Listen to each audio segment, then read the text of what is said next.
창세기 11장 27절에 32절 말씀을 가지고 데라의 아들 아브라함이란 제목으로 말씀을 보기를 원합니다. 창세기에는 다른 책보다 이 족보가 자주 나옵니다. 4장, 5장에도 족보가 나오고요. 또 이 10장과 11장에도 이 족보가 계속해서 나오고 있습니다. 사실 대부분의 사람들은 이 족보를 굉장히 어렵게 생각하고요. 또 재미없게 생각하지만 이 족보는 아주 중요한 목적을 가지고 기록된 것입니다. 족보가 기록된 첫 번째로 중요한 목적은요. 인간의 죄악이 대를 이어갈수록 계속 강화되고 악화되고 있음을 보여주기 위한 목적을 가지고 있습니다. 그래서 맨 처음에 시작된 족보로부터 그 족보를 추적해 가면요.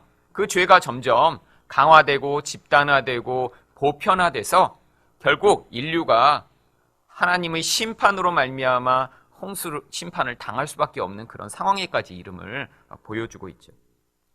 그런데 족보가 가진 또 다른 목적 중에 하나는요. 이 인간의 죄악에도 불구하고 하나님의 은혜가 그 죄악을 뛰어넘을 만큼 강력하고 또 계속되는 것임을 보여주기 위한 목적이 있습니다. 바로 그 하나님의 은혜를 보여주기 위한 족보의 기록이 5장과 오늘 본문인 11장에 나오는 것입니다. 이런 하나님의 개입과 은혜가 없으면 인간은 멸망할 수밖에 없는 존재입니다. 희망이 없는 세상, 또 망할 수밖에 없는 이런 역사. 시간이 지나갈수록 인간의 죄악은 점점 더 깊어지고 파멸에 이를 수밖에 없는 그런 상황인데 하나님은 그러한 인류의 역사에 하나님이 신실하게 약속대로 개입하셔서 하나님이 이 세상을 구원하시고자 하는 하나님의 계획을 포기하지 않고 시작하고 계심을 보여주는 것이 바로 이 족보에 담긴 이야기인 것입니다. 바로 이 족보는 아브라함이라고 하는 이제 앞으로 우리가 보게 될 믿음의 조상으로 일컬어지는 한 사람에게 집중되고 있습니다. 이 아브라함이 바로 이 창세기가 이제 1장부터 시작된 이 인간의 원 역사를 기록하고 있는 이 내용의 핵심임을 보여주는 그 몇 가지 증거가 있는데요. 첫 번째로 이 아브라함은요. 아담으로부터 20번째의 후손으로 나온 자입니다. 족보로 보면 이 20이라는 숫자는 10이라고 하는 완전수가 두 번 반복된 것이죠. 또한 이 아브라함은요. 셈이라고 하는 또 홍수 이후에 인류가 시작된 사람으로부터 또 10번째 태어난 자손입니다. 물론 성경에 나오는 이 인물들의 이런 기록은요. 모든 사람을 성경은 다 기록하고 있지 않습니다. 누가 누구를 낳고 누가 누구를 낳고 또 누가 누구의 아들이다라는 이런 표현들. 어떤 사람들은 거기에 나와 있는 그 연대를 그대로 계산해서 인류의 역사가 몇천 몇백 년 심지어는 며칠이다라고까지 이렇게 얘기하는 사람들이 있는데요. 성경에 나오는 누구의 아들이다라고 하는 그 단어는 원래 아들이거나 손자거나 증손자거나 아니면 한참 후에 후손을 이야기할 때도 동일하게 사용하는 단어예요. 그래서 성경이 이렇게 아브라함을 일부러 아담으로부터 20대 후손 또 셈으로부터 10대 후손으로 일부러 맞춘 것은요. 아마 중간에 빠진 사람들이 분명히 있을 것이라고 추측할 수 있는 것입니다. 그 증거가 무엇이냐면 창세기에 나와 있는 이 족보 말고요. 이와 유사한 족보가 누가복음에도 나오거든요. 그 누가복음의 족보는 예수님으로부터 앞으로 거슬러 올라가는 족보입니다. 그래서 나중에 아담과 하나님까지 올라가는 그런 족보가 누가복음에 기록되어 있는데 그 족보에는요. 이 창세기와 다른 책에는 나오지 않는 이름들이 들어 있습니다. 그거를 보면요. 성경이 이렇게 일부러 숫자를 맞춘 것은 이 아브라함이라고 하는 사람이 하나님의 계획 가운데 이 인류를 구원하시고자 하는 그 중요한 완성의 그 시발점이 됨을 보여주기 위한 목적으로 이렇게 기록했음을 보여주는 것이죠. 또한요, 이 아브라함은요, 에벨이라고 하는 사람으로부터 또 7번째 후손입니다. 근데 이 에벨이라고 하는 사람은요, 어떤 중요한 의미를 가지는데요. 이 14절에 이 에벨에 대한 설명이 잠깐 나옵니다. 14절에 보시면 셀라는 30세에 에벨을 낳았고 이 에벨이라고 하는 단어의 원래 뜻은요. 무엇을 넘어 있는 땅 이런 의미를 가지고 있습니다. 그런데 이 에벨로부터 무엇이 유래되었냐면 이브리라고 하는 단어가 그 에벨과 발음이 비슷해서 거기서 나온 다음에요. 이 이브리라고 하는 단어가 히브리라고 하는 단어로 바뀌어 아브라함을 히브리인이라고 최초로 일컫는 어원이 되는 그런 단어가 이 에벨로부터 말미암습니다. 에벨로부터 7번째 후손, 나누어졌다, 저 너머로부터 건너온 자다, 이런 뜻으로 말미암아 이 아브라함이 또한 하나님이 어떤 목적을 가지고 저쪽 너머로부터 불러내신 특별한 사람임을 보여주는 것이죠. 왜 아브라함을 히브리인이라고 불렀냐면 사람들이 그가 강을 넘어 있는 멀리서부터 건너온 자라는 뜻으로 그렇게 히브리인이라고 부른 것입니다. 그런데 이 히브리에는 영적인 의미가 담겨 있습니다. 바로 아브라함이 어떤 강을 넘었죠? 유브라데 강을 넘었습니다. 이 유브라데는 구약성경 내내 세상과 하나님의 백성을 구분짓는 바로 그런 경계선을 이야기하는 것이죠. 이스라엘이 원래 존재하고 있던 땅과는 아주 멀리 있는 곳이었지만 하나님이 바벨론이라고 하는 거대한 세상으로부터 하나님의 백성을 불러오셔서 새로운 곳에서 그들을 시작하게 만드셨기 때문에 강을 건너오게 만든 자라는 뜻의 히브리인으로 이 아브라함부터 그렇게 불리게 된 것이고요. 이스라엘 민족들을 그 이후에 히브리인으로 불리게 된 것입니다. 결국 이 창세기 족보는요, 일부러 이렇게 숫자를 맞춰갖고 아브라함이 이렇게 10대 손이며 또 7대 손이라는 이런 사실들을 통해 이 아브라함으로부터 뭔가 하나님이 이제까지 불완전하고 모호하고 혼란 가운데 있던 상황 속에서 이젠 질서를 시작하시고 새로운 일을 시작하시고 하나님이 약속하신 여자의 씨로 말미암는 구원의 계획을 본격적으로 시작하고 계심을 보여주고 있는 것입니다.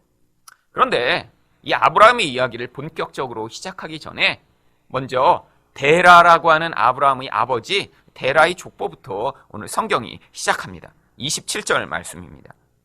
데라의 족보는 이러하니라. 데라는 아브람과 나홀과 하란을 낳고 하란은 롯을 낳았으며. 성경에 나오는 이런 사람들의 기록, 특별히 이런 순서는요, 영적 중요성을 가지고 기록하고 있는 순서입니다. 많은 사람들이 이제 이 아브라함은 이제 삼형제 중에 이제 제일 처음에 아브람, 나홀, 하란 이렇게 기록되어 있으니까 이제 첫째라고 대부분 생각하시는데요. 아브라함은 첫째가 아닙니다. 이 기록에 의하면 나중에 이제 연대를 추적해 보면 아브라함이 이제 둘째였으리라고 생각이 돼요.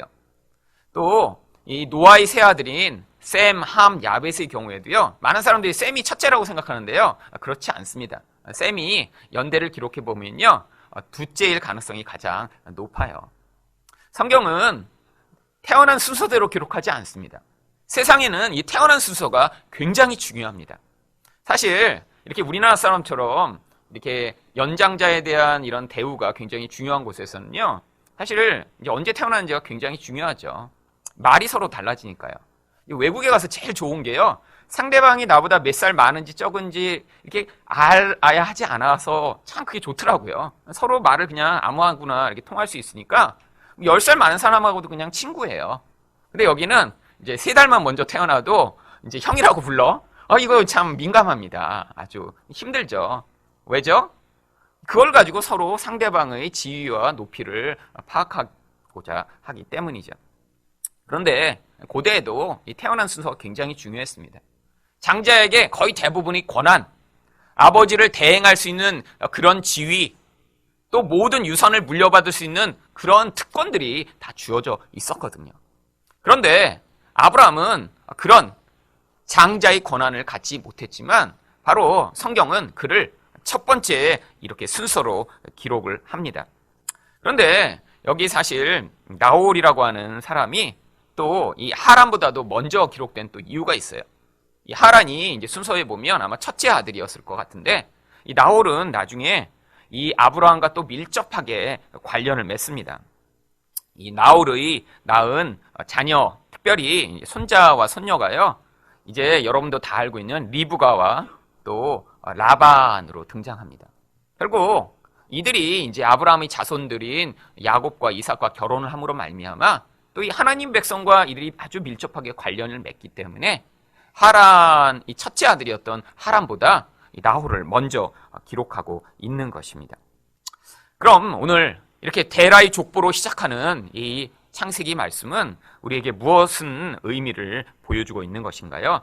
첫 번째로 하나님의 구원의 능력은 제한이 없음을 보여주기 위한 목적으로 기록하고 있는 것입니다. 오늘 본문 가운데 이 하란이라고 하는, 사실은 하나님의 백성과는 관련이 없어서 순서의 기록에도 가장 나중에 기록하고 있는 이 하란이 이 데라의 삶을 보여주는 아주 중요한 단서가 됩니다. 바로 28절을 한번 다시 보겠습니다. 하란은 그 아비 데라보다 먼저 고향 갈대아인의 우르에서 죽었더라. 사실 이 하란이라고 하는 이름은요, 사람 이름이기보다는요, 당시에 아주 유명한 하란이라고 하는 지역을 의미합니다. 그래서 31절에 보시면요, 이 데라가 어디로 가려고 했는지 기록하고 있는데, 데라가 그 아들 아브라함과 하란의 아들인 그의 손자 롯과 그의 며느리 아브라함의 아내 사레를 데리고 갈대아인의 우르를 떠나 가나안 땅으로 가고자 하더니 하란에 이르러 거기 거류하였으며. 사실 원래 살고 있던 이렇게 갈대아 우르라고 하는 곳에서 이제 하란이라고 하는 땅으로 데라가 자기 거처를 옮깁니다. 그런데 그런 하란으로 거처를 옮기기 전에 먼저 나왔던 첫째 아들의 이름이 하란이었던 거예요. 왜? 이 데라는 자기 첫째 아들의 이름을 하란이라고 하는 땅의 이름으로 지은 것일까요? 이 하란이라고 하는 땅은 아주 당시에 유명한 곳이었습니다. 당시에도요, 지금처럼 이렇게 무역이 발달하는 그런 중심에 있는 도시가 아주 발전하게 돼 있어요. 그러면 중국에 가면 굉장히 아주 이 서울보다도 더 번화하다, 참 멋있다, 이런 도시가 한 군데 있습니다. 상하이라고 하는 도시죠. 수도도 아닌데요, 택시값이 한국 서울보다 더 비싸고요, 사실 집들도 더 멋있는 것도 많고요, 빌딩도 훨씬 높은 것도 많이 있습니다. 왜 그렇죠? 바닷가에 있으면서 이 무역의 중심지가 이 상하이였기 때문이고요, 지금도 그런 중요성을 가지고 있기 때문입니다. 미국에도 가면 그런 곳이 있죠. 미국의 사실 수도는 워싱턴인데 가장 집값 비싸고요, 사람도 가장 많고요, 높은 빌딩도 가장 많은 그런 곳 어디죠? 뉴욕입니다. 그런데 이 뉴욕이 가지는 특별한 매력이 있어요. 이 얼마나 이 뉴욕이 복잡하고 사람도 많고, 그러니까 범죄도 엄청 많고요, 사실 총 맞아 죽는 사람도 굉장히 많은 곳입니다. 밤이 되면 무서워서 혼자 밖에 그냥 걸어 다닐 수도 없고요, 이 차를 가지고 가서 주차 한번 하려면 하루 종일 그냥 차 가서 주차해서 세워놓는데 5만 원, 6만 원씩 받아요.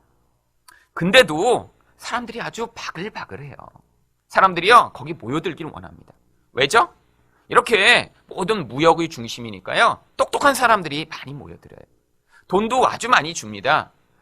사실 한국에서도요, 이렇게 미국에 가서 유학을 한 다음에 그 다음에 돈을 좀 벌겠다, 나는 이렇게 화려한 생활을 원한다 그러면요, 뉴욕에 가서 그 모든 것들을 시작하는 사람들이 굉장히 많습니다. 근데 집값이 얼마나 비싸냐면 이 방 2개짜리 아주 그런, 이제 한국에서도 보면 아주 그냥 별로 아닌 것 같은 그런 집인데 월세가 300만 원, 400만 원씩 해요. 그런데도 뉴욕을 못 떠나는 거예요. 그 뉴욕이 매력이 있대요. 그 뉴욕이 활력이 있대요. 그래서 젊은 사람들이 이런 곳에 모여듭니다. 근데 당시 하란이 바로 그런 곳이었어요. 이 하란이 비록 바닷가에서는 약간 떨어져 있었지만요, 동쪽으로는 니누에라고 하는 아주 큰 성이 있었습니다. 또 동남쪽으로 가면요, 바로 거기가 갈대아 우르라고 하는 땅이 있었고요, 그리고 또 서쪽으로 가면요, 히타이트라고 하는 당시의 고대 문명을 이루었던 히타이트의 수도였던 알레포라고 하는 아주 큰 도시가 있었고요, 또 거기서 이제 남쪽으로 내려오면 가나안과 이집트로 향하는 무역로의 중심에 이 하란이 있었던 거예요. 그러니까 이 데라는요, 자기 아들의 이름을 이런 화려한 도시의 그런 영광스러운 모습을 꿈꾸며 아들의 이름을 하란이라고 지었던 것이죠. 그런데 당시에는 지금처럼 이렇게 쉽게 왕래하는 그런 곳이 아니었기 때문에 아마 이 데라는 한 번도 하란에 가보지 못했을 거예요. 그런데도 불구하고요, 그 도시에 대해 사람들이 이야기하는 이야기만 듣고도요, 거기 너무 좋을 것 같아. 가면 거기선 성공할 것 같아. 거기선 지금 내가 사는 곳보다 더 화려한 생활을 할 수 있을 것 같아. 그런 소망과 꿈을 가지고 아들 이름을 하란이라고 지었던 것입니다. 그런데 이 데라가 살고 있던 그 갈대아 우르라는 곳이 아주 미개하고 굉장히 그런 나쁜 곳이 아닙니다. 수천 년 전, 지금으로부터 4,000년, 5,000년 전에 이미 이 갈대아 우르의 그 땅에는요, 이미 수세식 화장실이 있었습니다. 여러분이 한국에 수세식 화장실이 언제 들어왔죠? 몇십 년밖에 안 돼요. 그런데 수천 년 전에요. 집 안에 집집마다 물이 흘러가서 그렇게 수세식 화장실을 가지고 있던 이런 발전된 문화를 누리고 있던 수메르 문명, 이미 글씨가 있었어요. 그런데 그것보다 더 화려하고 더 멋있고 더 영광스러운 것을 꿈꾸며 살고 있던 사람이 바로 데라였던 것입니다. 그런데 이 데라는요, 이런 꿈, 자기의 열망을 이루기 위해 어떤 도구를 선택합니다. 여러분, 세상 사람들이 전부 다요, 자기가 꿈꾸는 이상적인 그런 화려한 인생이 있어요. 그런데 현실은 어떻죠? 그 자기가 꿈꾸는 것들을 자기 힘으로 이루지 못함으로 말미암아 경험하는 갈등과 고통을 경험하고 살아가는 것이 대부분은 우리들의 인생입니다. 자기는 아주 이쁜 사람이 되고 싶어요. 근데 현실은요, 별로 안 이뻐요. 나는 세상에서 제일 똑똑하고 사람들에게 인기를 가진 그런 사람이 되고 싶어요. 그런데 현실은요, 별로 똑똑하지 않아요. 나는 굉장히 부자가 돼서 내가 원하는 걸 다 누리며 사는 그런 사람이 되고 싶은데 현실에서는 그렇지 않은 경우가 대부분이에요. 여러분, 자기가 원래 가지고 있는 능력, 자기의 모습으로 자기가 꿈꾸는 이러한 세상의 꿈을 이루지 못할 때 사람들은 반드시 우상 숭배를 하게 되어 있습니다. 여러분, 이 데라가 아주 강력한 우상 숭배자였다는 사실을 사실 그의 딸이었던 사라의 이름 가운데 찾아볼 수 있습니다. 성경에 나오는 이 사라라고 하는 이름은요, 원래 사라투라고 하는 이름의 약자입니다. 근데 이 사라투라고 하는 이름이 무엇은 뜻이냐면, 원래 당시의 사람들은 이 메소포타미아 지역에서는요, 다 이 달의 신, 하늘에 있는 이제 해와 달이 있잖아요. 그럼 그 달의 신을 섬겼는데 그 달의 신의 이름이 그냥 신이라고 하는 신이에요. 근데 그 신이라고 하는 신의 아내의 이름이 사라투였습니다. 결국 이 데라는요, 자기 딸의 이름을 하늘의 신의 그 아내인 그 하늘 여왕의 이름을 따서 그대로 지을 정도로 사실 신을 섬기는 자였어요. 그런데 이런 모습을 성경이 뭐라고 이야기하냐면 여호수아 24장 2절입니다.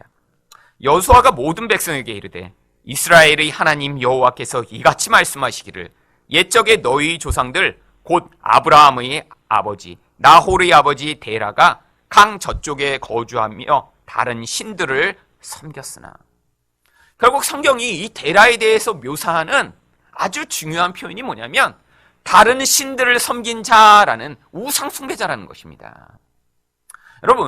여러분의 인생을 나중에 누군가 한 줄로 이렇게 묘사할 때 굉장히 아주 선하신 분 이렇게 묘사하거나 하나님에 대해 이렇게 뛰어난 열심을 가지고 계셨던 분, 이런 묘사로 하면 참 좋겠죠. 근데 나중에 누군가 여러분을 한 줄로 묘사하는데 우상 숭배를 하던 자 이렇게 묘사한다면 그 일생이 어떤 모습으로 드러나겠습니까? 여러분, 이게 바로 데라라고 하는 한 사람으로부터 나타나는 우상 숭배적 모습, 자기 열망과 쾌락을 위해 살아가는 그 모습을 대변하는 것입니다. 여러분, 이런 하나님과 관계없는 사람, 신을 자기 욕망, 자기 열망을 이루기 위한 도구로 사용하려고 하는 이런 사람. 그래서요, 유대 전승에 의하면 성경책에는 나오지 않지만 이 데라가 단순히 우상을 섬긴 게 아니라 우상을 만들어 팔던 자라고까지 이야기하고 있습니다.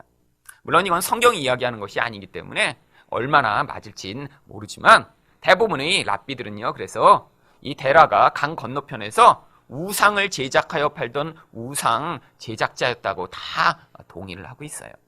이처럼 하나님과 전혀 관계없는 이런 집안으로부터 하나님이요, 아브라함을 불러내시는 것입니다. 그런데 이 데라가 하나님이 이렇게 데라에게 직접 나타나신 게 아니에요. 성경의 31절에 보면요, 데라가 갈대아인의 우르를 떠나 가나안 땅으로 가고자 하더니. 아브라함이 가려고 했다고 성경이 기록하지 않고요, 데라가 가려고 했다고 기록하고 있습니다. 근데 왜 데라가 가려고 했다고 기록하고 있냐면 그가 바로 아브라함이 속한 가문의 가장이었기 때문이죠. 실제로는 하나님이 아브라함에게 나타나셨습니다. 사도행전 7장 2절부터 3절을 말씀을 보시면요, 스데반이 이르되 여러분 부형들이여 들으소서. 우리 조상 아브라함이 하란에 있기 전 메소포다미아에 있을 때 영광의 하나님이 그에게 보여 이르시되 내 고향과 친척을 떠나 내가 내게 보일 땅으로 가라 하시니. 하나님이 이렇게 아브라함에게 나타나셨습니다. 그런데 어떤 하나님으로 나타나셨다고 성경이 기록하냐면 영광의 하나님으로 나타나셨다고 기록하고 있어요. 창세기부터 계시록까지 성경 전체에서 하나님을 영광의 하나님 이렇게 부른 적은 딱 2번밖에 없습니다. 또 어디에 있냐면 시편 29편 3절에 이렇게 나오는데요. 여호와의 소리가 물 위에 있도다. 영광의 하나님이 우레소리를 내시니 여호와는 많은 물 위에 계시도다. 언제 영광의 하나님이라고 이렇게 표현하고 있냐면 하나님이 세상을 위엄으로 통치하시고 영광스러운 모습으로 다스리실 때 하나님을 영광의 하나님이라고 표현하고 있습니다. 이처럼 아브라함이 하나님을 알지 못할 때요, 하나님이 도대체 어떤 모습으로 나타나셨는지는 모르지만 도저히 거부할 수 없는 그런 기적적인 모습, 영광스러운 모습, 위엄 있는 모습으로 아브라함에게 나타나신 거예요. 데라는 아브라함에게 나타나신 그 하나님의 존재, 신의 존재에 대해 아들로부터 간접적으로 들었습니다. 그런데 하나님이 떠나라고 했대요. 근데 이 신의 명령을 데라는 어떻게 들었냐면, 내가 그동안 꿈꿔왔던 바로 하나님으로 갈 기회구나라는 것으로 받아들였던 것이죠. 하나님은요, 아브라함을 하란으로 데리고 갈 그런 의도는 없으셨어요. 물론 하란을 통해 이제 가나안으로 내려와야 되는데 우상 숭배가 가득했던 이 데라는요, 아브라함에게 나타나신 그 신의 명령을 이전부터 자기가 꿈꿔왔던 자기 욕망을 이룰 수 있는 도구로 사용하여 그 명령을 듣고 가족을 다 이끌어, 자, 이제 신이 우리를 축복하나 보다. 내가 이제까지 꿈꿔왔던 그 하란에 가서 내가 여태까지 소망했던 그 영광스러운 삶을 누려보리라 라고 해서 모든 가정을 이끌고 사실 갈대아 우르를 떠나 하란 땅까지 이른 것입니다. 여러분, 하나님이요, 이렇게 복음이 처음 전파될 때는 이런 영광스러운 모습으로, 기적과 같은 모습으로 한 가정의 그런 방향성을 바꾸시고 민족의 방향성을 바꾸시는 일들이 종종 있습니다. 바로 한국이 그랬죠. 여러분, 60년대, 70년대, 80년대에 사람들이 왜 이렇게 교회로 많이 몰려들었나요? 지금 이제 한국 교회의 기독교 성장 역사를 보면요, 사실 사람들이 이해할 수 없을 정도로 이 60년대, 70년대에 큰 부흥이 있었습니다. 지금은 이제 계속 인구가 줄어들고 있거든요, 기독교 인구가. 그런데 이 기독교 인구의 증가 그래프를 보면요, 이 60년대, 70년대까지는요, 이 증가가 뭐 100% 증가 이런 증가가 아니라요, 1000% 증가, 뭐 이런 식으로 기독교 인구가 증가를 했어요, 매년.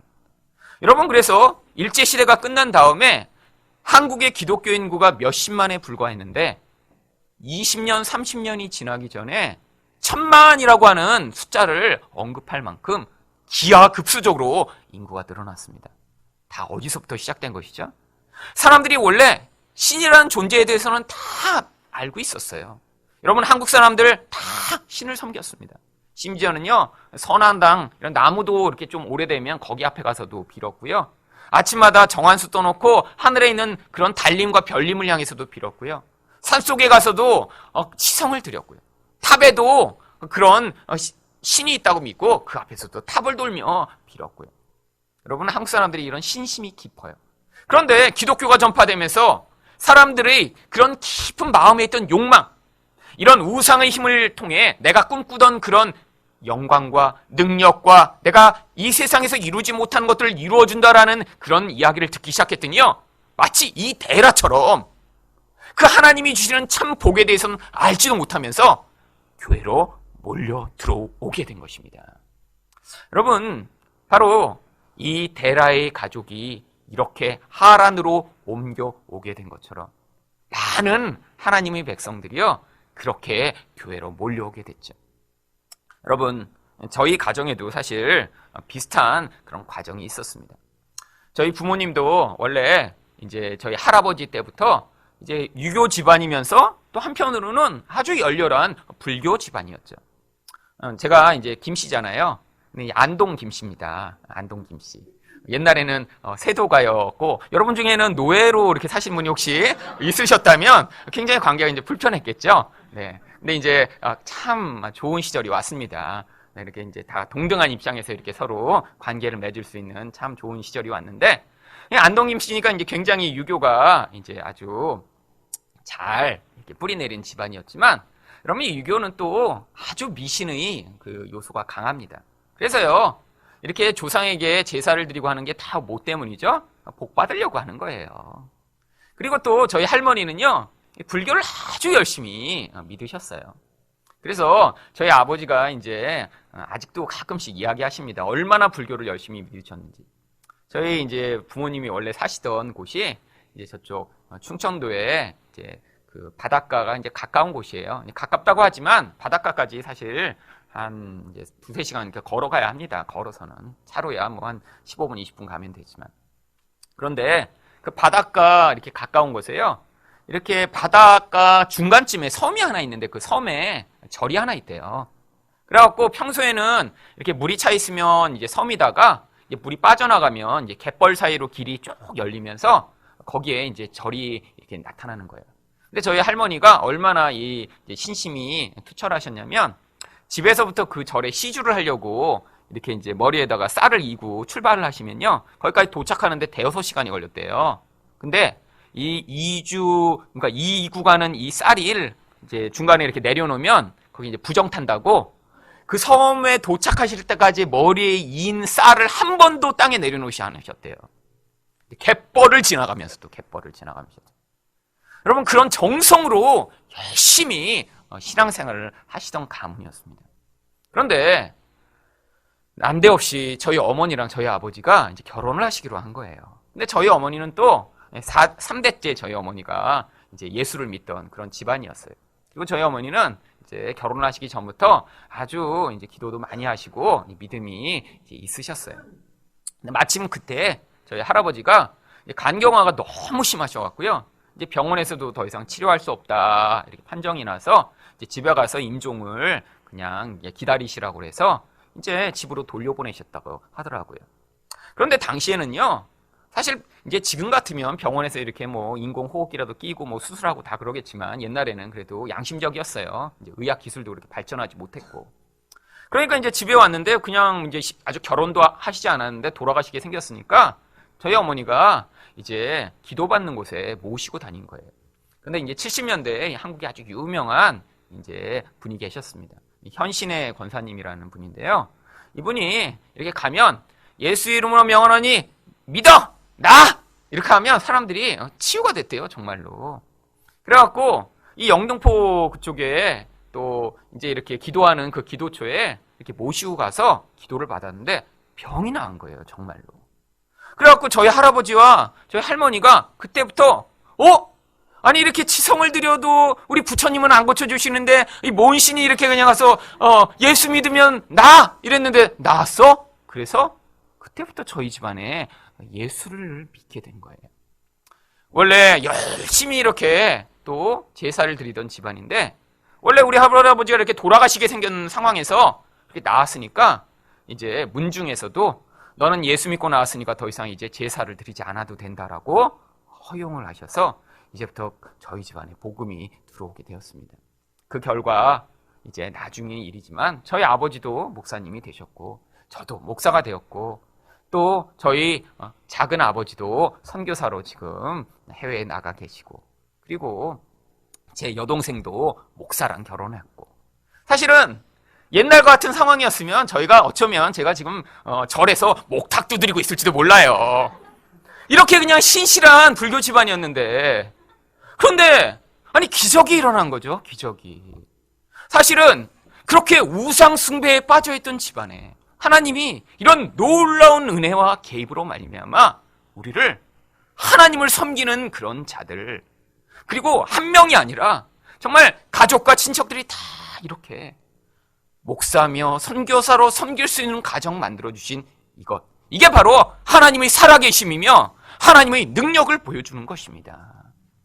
여러분 데라처럼 우상을 제작하던 자였고 이런 우상이 자기 인생을 축복할 것이라고 생각하고 섬겼던 자였지만 그런 가문에서 아브라함을 하나님 나라를 위한 믿음의 사람으로 불러내신 그 하나님이 지금도 도저히 불가능할 것 같은 그런 상황 가운데 우리를 믿음의 사람, 구원의 능력을 보여주는 그런 사람으로 우리뿐 아니라 우리 가문을 그렇게 사용하실 것을 여러분이 믿으실 때 그런 놀라운 하나님의 역사가 여러분의 가문 가운데 나타나게 될 것을 예수 그리스도 이름으로 축원드립니다.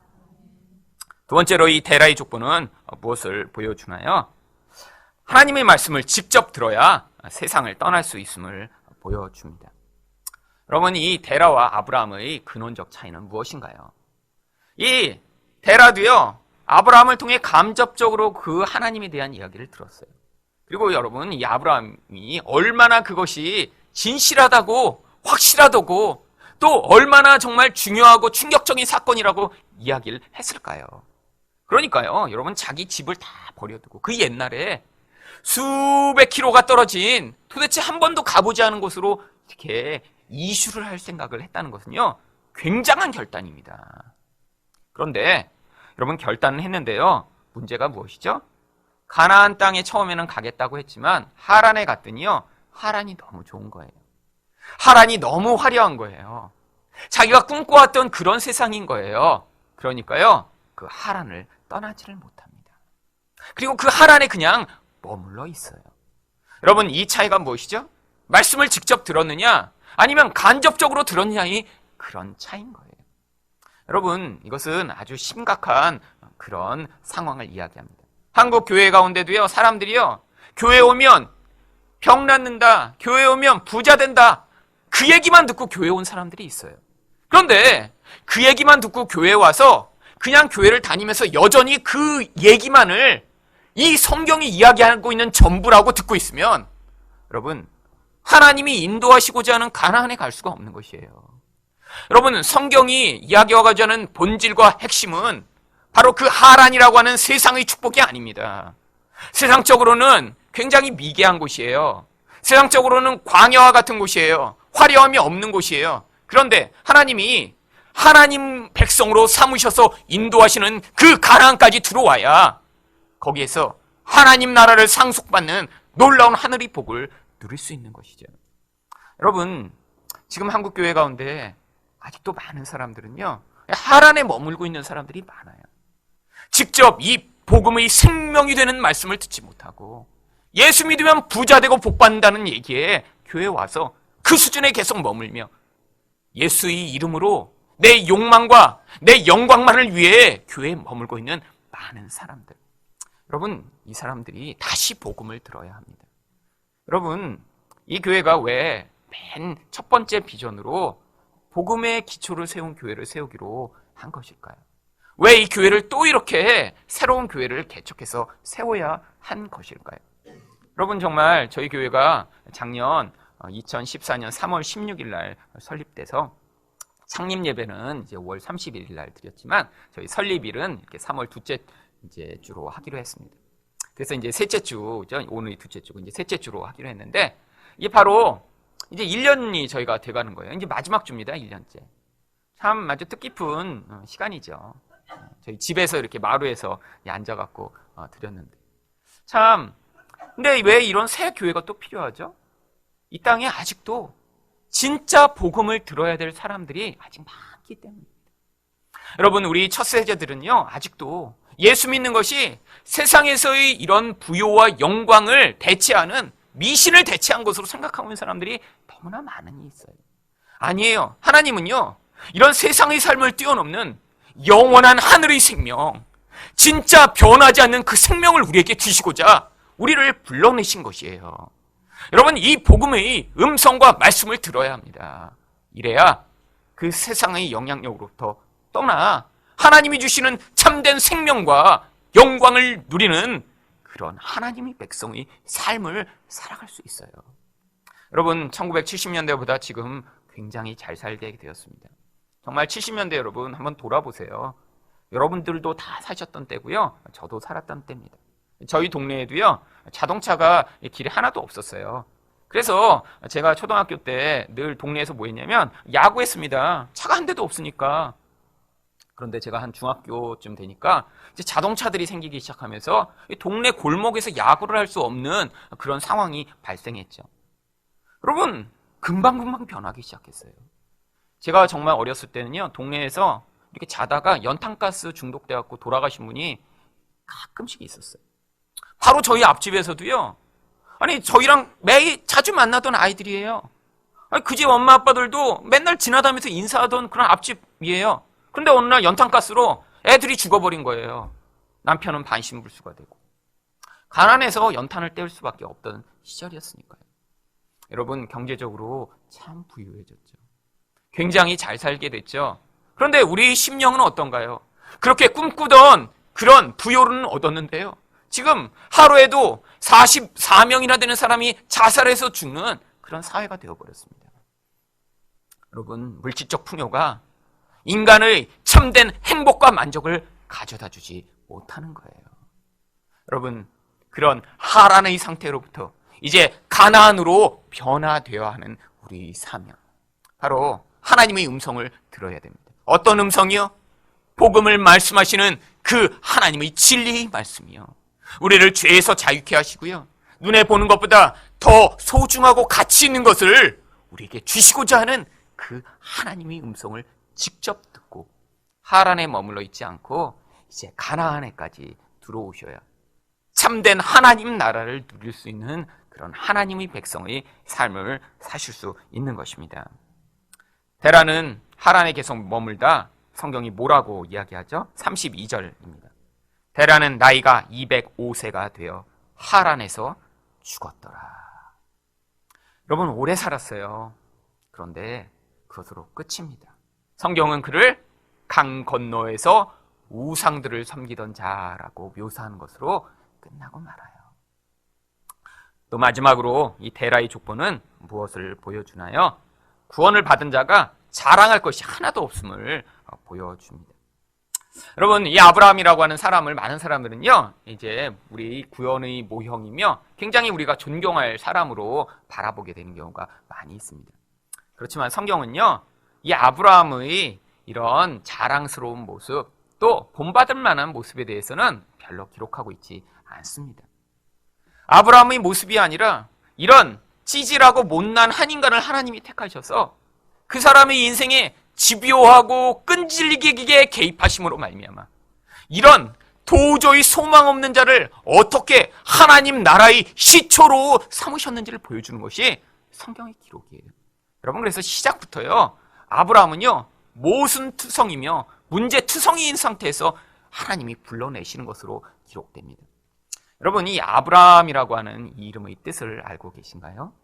이 아브라함이라고 하는 이름의 뜻은요, 존경받는 아버지라고 하는 뜻입니다.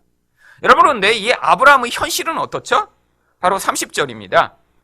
사레는 임신하지 못함으로 자식이 없었더라. 여러분, 남들이 아브라함이라고 이름을 부를 때마다 뭐라고 부르는 거예요? 아이, 존경받는 아버님. 근데 자식은 없어요. 남들이 김천재, 그런데 반에선 꼴등이야. 여러분, 그런 상황이죠, 지금. 차라리 이름이 존경받는 아버지가 아니면 괜찮을 텐데. 남들이 부를 때마다 존경받는 아버님. 근데 이 무자한 현실. 여러분, 자식이 없다는 건요, 고대에는요, 지금 돈이 없는 거나 마찬가지예요. 왜? 자식이 노동력이거든요. 그래야 자녀가 많아야 그 가문을 힘있게 일으켜 세울 수 있는 근거가 되는 거예요. 그런데 사실은 알거지에 불과한 거죠. 여러분, 아무런 내세울 것이 없는 그런 사람입니다. 게다가요, 하나님과는 어떤 관계예요? 우상 제작자의 아들이었으니 아브라함의 인생 또한 어떻다라는 것이죠? 그도 우상 제작자였다는 거죠. 여러분, 고대에는요, 가안의 수공업을 그대로 물려받게 되어 있습니다. 결국 하나님과는 전혀 관계없는 이러한 인생. 게다가 또 무엇이죠? 장자가 우대를 받던 그런 현실 가운데 차남에 불과했어요. 결국 아브라함 자신으로부터는요, 아무런 구원받을 만한 그런 가치 있는 모습을 보인 적이 없어요. 이후에도 마찬가지입니다. 우리가 이제 이 아브라함의 인생에 대해 이제 앞으로 또 자세히 배우게 될 거예요. 그런데 이 아브라함의 인생을 통해 우리는요, 굉장한 위안을 받게 됩니다. 아, 아브라함보다 내가 훨씬 난 것 같다. 이런 위안을 사실 이 아브라함의 인생을 자세히 살펴보면 받게 돼요. 나는 정말 이 아브라함처럼 아내는 팔아먹지 않는 사람이야. 이런 위안을 받죠. 아브라함의 인생을 자세히 보면요. 아니, 똑같은 잘못을 두 번이나 똑같이 해? 한 번 그렇게 당했으면 다음엔 하지 않을 텐데. 그런데 하나님이 신실하게 아브라함에게 약속하신 것을 하나님이 이루어 가십니다. 바로 이것이 뭘 보여주는 거죠? 아브라함에게 구원의 시작이 있는 것이 아니라 하나님의 전능하심과 하나님의 선택 가운데 그 모든 구원이 시작되고 완성됨을 보여주는 거예요. 여러분, 성경에 그런 예가 많이 있습니다. 대표적인 사람이 바로 에서와 야곱입니다. 로마서 9장 11절을 한번 보겠습니다. 에서와 야곱을 성경이 뭐라고 얘기하냐면요, 그 자식들이 아직 나지도 아니하고 무슨 선이나 악을 행하지 아니한 때 택하심을 따라 되는 하나님의 뜻이 행위로 말미암지 않고 오직 부르시는 이로 말미암아 서게 하려 하사. 아니, 태어나기도 전에, 선과 악을 행하기도 전에 하나님은요, 야곱을 먼저 택하셨대요. 인간적으로 보면요, 에서가 훨씬 멋있는 사람입니다. 능력도 있는 사람이에요. 그런데 하나님은요, 야비하고 경쟁적이고 욕심 많은 야곱을 미리 택하셔서 그 사람을 하나님의 사람으로 바꾸어 가십니다.